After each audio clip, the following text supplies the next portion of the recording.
Hi, this is Sweet June 2010 coming back at you. How's everybody doing this evening? Um, this is on the heels of my other video where I talked about the Philando Castile and Alton Sterling killings. Um, I'm addressing this to all the black people in this country.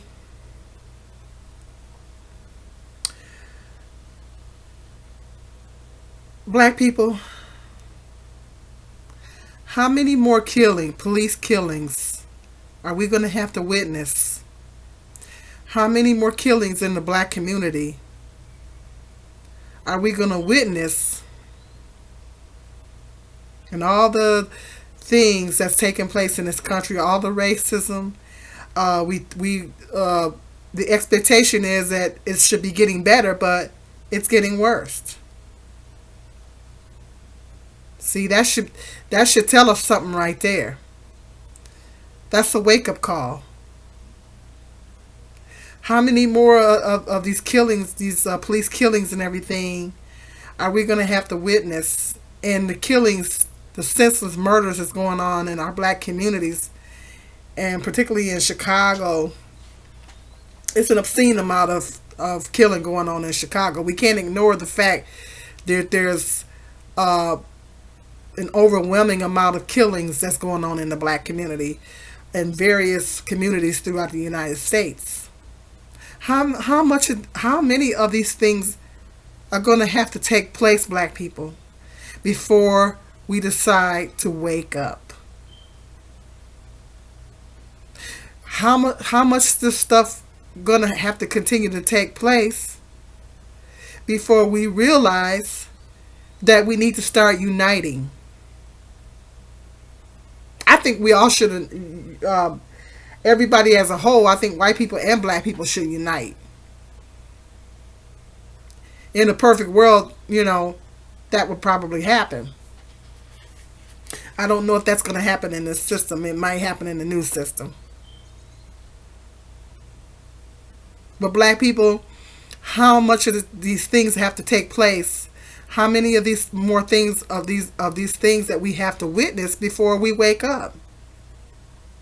Before we realize that we need to start sticking together. That we need to start sticking together as a people.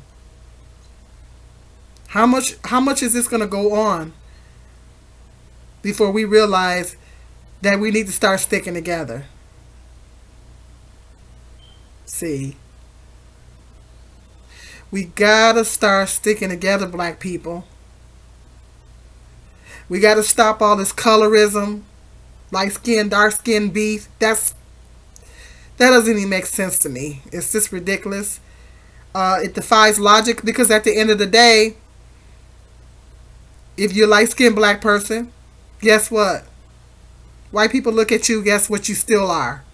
You're still black. Even if you're biracial, this country operates on the one drop rule. It always has since the beginning of time. So, me and a friend of mine was having a debate about this. He was saying that, black people, when they're biracial, they're white or whatever. I'm like, no, they're not. It's the one drop rule in this country. We're operating on a one drop rule. You get judged by how you look in this country. If you look black, you have black features, your skin is dark, you have a different hair texture other than European, you're black. There ain't no two ways about it. So this colorism stuff is stupid. I just think it's stupid. It's ignorant and it's stupid and it defies logic because at the end of the day, light skinned people are still considered black people by white people. See? I'm not going to really get deep into that because I'm actually going to do another video about colorism. So I'm not going to really get really into depth talking about that because actually I'm going to do a video talking about that. But we need to stop all this stuff. We need to stop all the senseless killings that's going on in the black community. We need to stop all this intra-racism that is going on in our black communities. Black people, we need to wise up. We need to start building economic infrastructure within our communities. We need to start a Black Wall Street again in every city across the United States. We need to come out strong, black people. We need to come out real strong, and that is going to include sticking together. That's going to involve us coming together and uniting as a people and stopping all this hatred that we have amongst each other. We need to start educating our young. All these people out here doing these gang bangings and these shootings, they're not the older people, that black people that's doing it. It's these young black people that's doing it. These teenagers and black people in their early 20s. Why are they doing this? Because they're not educated. They need to be educated about this system and how this system is set up towards a black people. These young people need to be educated, and they need to be educated. It's up to us older black people to educate our young, because they're operating in ignorance. They don't know how this system is set up. And because they don't know how this system is set up, then they think it's okay to go out here and shoot their own brothers and sisters and kill their own brothers and sisters. Your own brother and sister is not your enemy. And they need to be taught the tools to survive. See, we need to stop depending on the white man to come in and rescue us and give us economic power. It's not going to happen. It's like I said in my other video. They're not going to take us by the hand and help us build up our communities. That is our responsibility. Why should they do that? They don't live in our communities. We live in our communities. It is up to the black man and the black woman's responsibility to build up our communities. We got to start unifying. And the black man is the head. Okay? Black, I don't care. Read your Bible. The black man is the head. He is the head. He is supposed to be the head of the black community. So it doesn't make sense for you to blame black women for everything that's going on in the black community. It doesn't make sense for you to expect your race of women to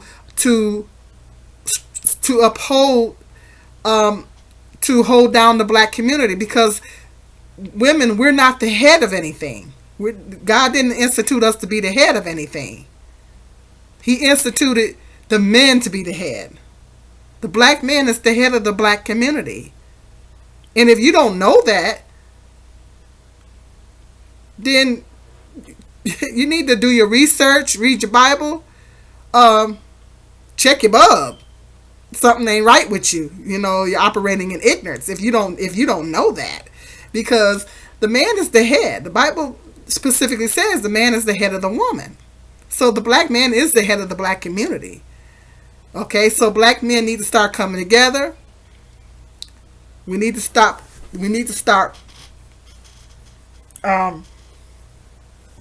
opening up some schools, educating our young, because they're going to, what happens is our young black people are going to these schools, and they're still being told that Thomas Jefferson discovered America. They're still being, I had to straighten out the record for my sons when they came home saying that the teacher taught them that. I had to clear up the record for them.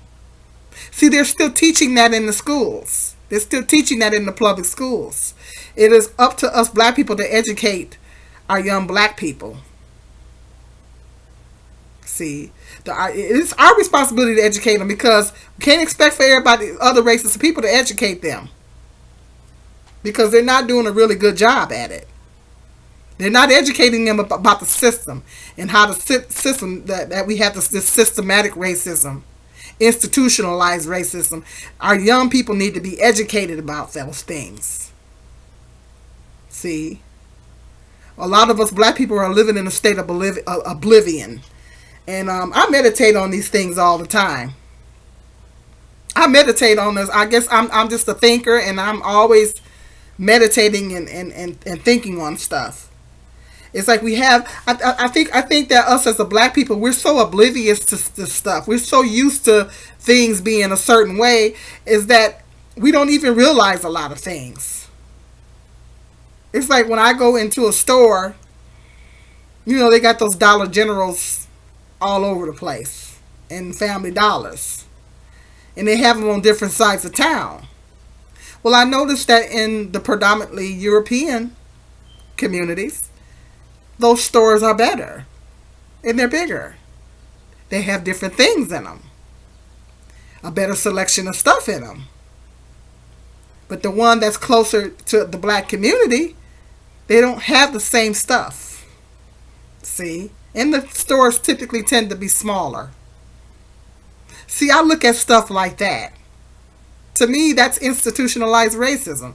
Why not have the same across the board?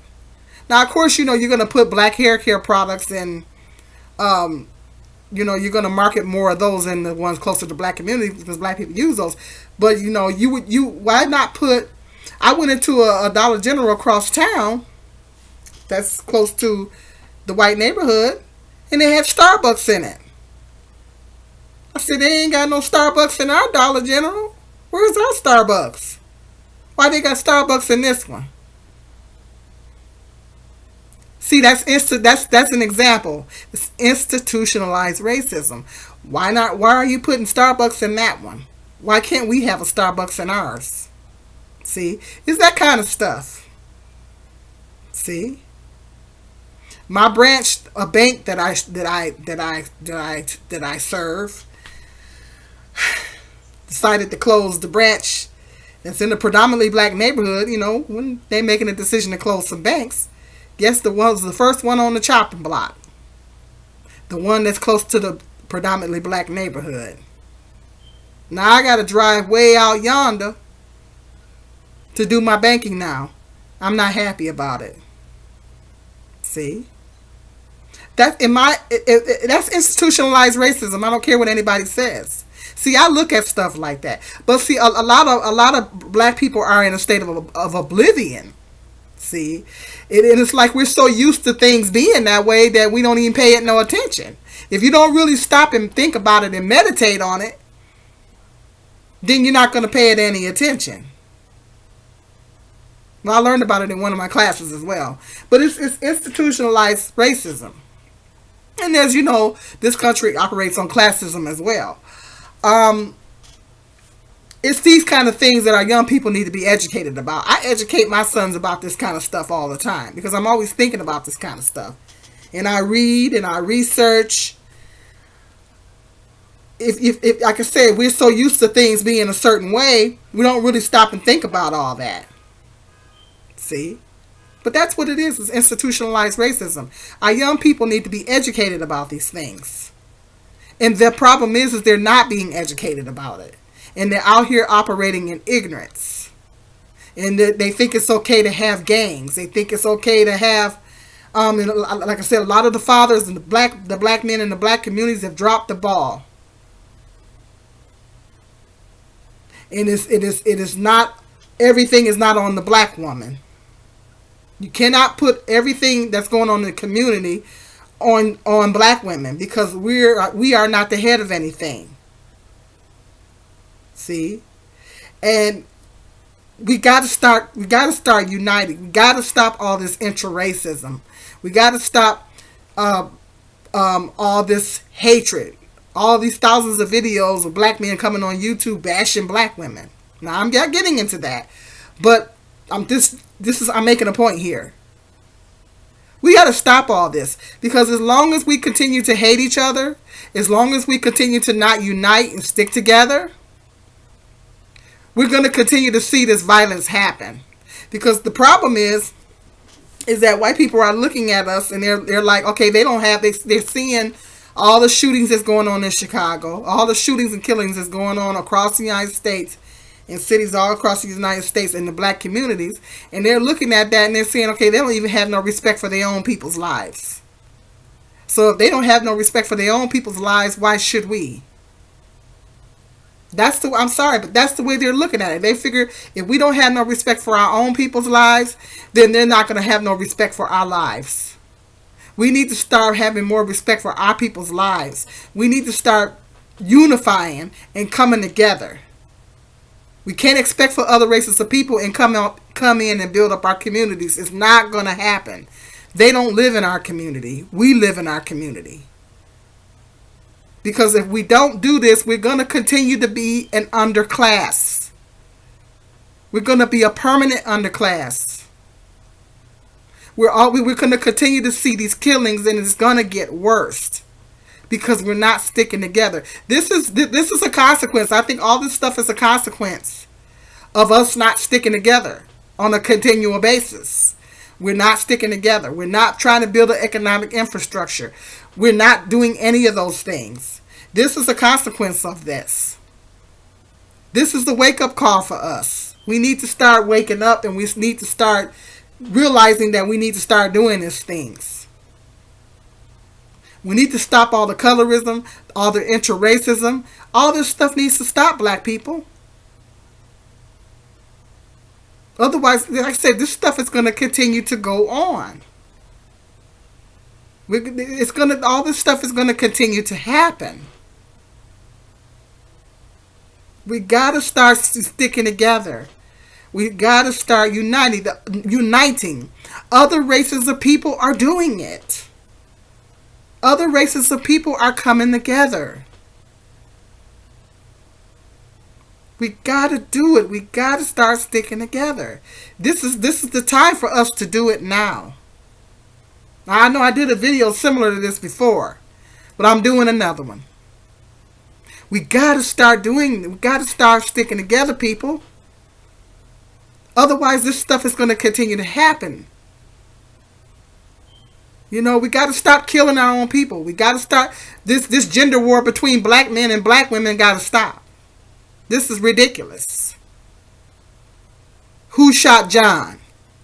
That's what it is. Who shot this who shot John going on between black men and black women. It's ridiculous. We need to stop. We need to come together and stick together so we can raise our children. So we can bring our children up in a better environment. We need to start getting closer, drawing closer to Jehovah God. So we can get some value systems in our communities. Otherwise, like I say, this stuff is going to continue to happen. All this stuff is a direct consequence to us not doing this. See? Because us black men bashing black women bashing black men, it's not helping us. It's just we're just getting more and more divided. And this stuff is going to continue to happen. Got some good, interesting more videos coming up. Please subscribe to my channel. This is Sweet June 2010.